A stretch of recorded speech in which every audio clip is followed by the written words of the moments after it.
Nabi Ibrahim mempunyai dua istri. Istri pertama bernama Sarah dan istri kedua bernama Hajar. Sarah melahirkan seorang anak laki-laki yang dinamakan Ishak, dan Hajar melahirkan anak laki-laki juga yang bernama Ismail. Sarah merasa kurang senang hidup bersama Hajar.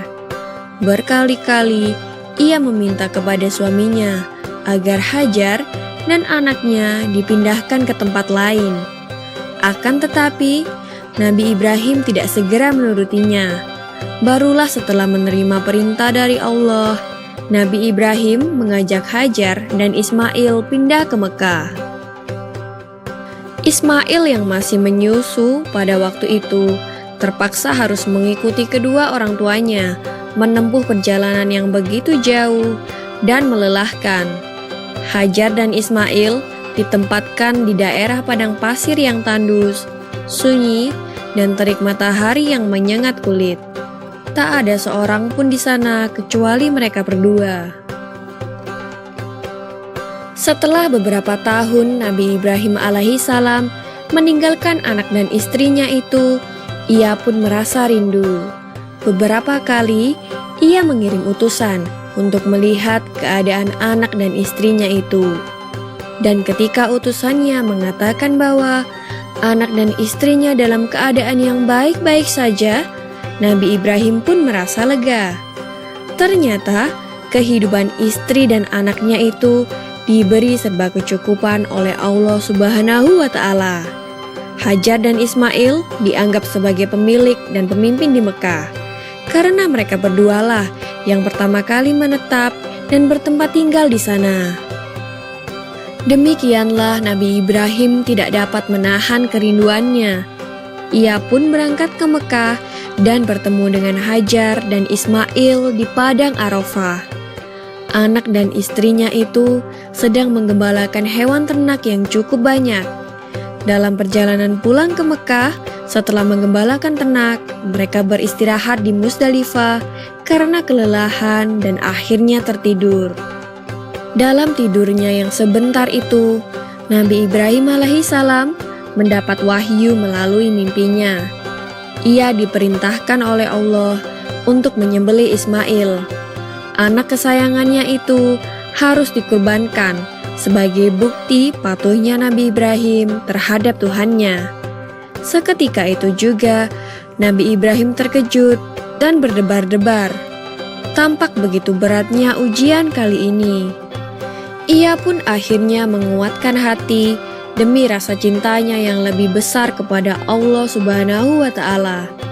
Ia juga pada akhirnya memberitahukan mimpi itu kepada Ismail. "Wahai anakku Ismail, dalam mimpi aku diperintahkan oleh Allah untuk menyerahkanmu sebagai kurban, dan aku harus menyembelihmu. Bagaimana pendapatmu, wahai anakku?" Kata Nabi Ibrahim. Ismail pun menjawab, "Wahai ayah, sekiranya itu perintah Allah, maka laksanakanlah apa yang telah diperintahkannya kepadamu. Aku akan tetap sabar dan ikhlas menerima cobaan ini."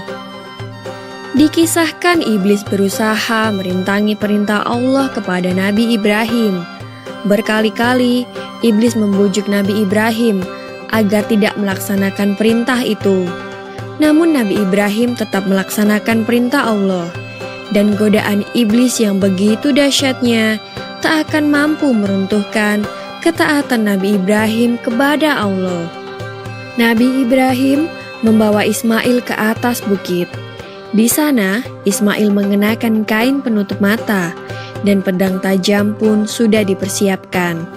Ketika pedang itu sudah berada di leher Ismail, tiba-tiba tubuh Ismail pun diganti dengan seekor kambing yang gemuk oleh malaikat Jibril. Dengan demikian, selamatlah Ismail dari penyembelihan. Allah Subhanahu wa Ta'ala berfirman kepada Nabi Ibrahim, "Hai Ibrahim, kau sudah melaksanakan perintahku dengan ikhlas. Sebagai gantinya, aku berikan binatang ternak untuk disembelih. Ini adalah cobaan besar bagimu." Peristiwa itu terjadi pada tanggal 10 Dzulhijjah di Mina, dan sampai sekarang dirayakan seluruh umat muslim sebagai hari raya Idul Adha. Dan umat Islam yang melaksanakan ibadah haji juga dapat melakukan kurban di Mina sebagai penghormatan atas Nabi Ibrahim alaihissalam. Demikian kisah Nabi Ibrahim alaihissalam. Semoga kisah ini dapat mempertebal iman kita kepada Allah Subhanahu wa Ta'ala. Amin ya Rabbal 'Alamin.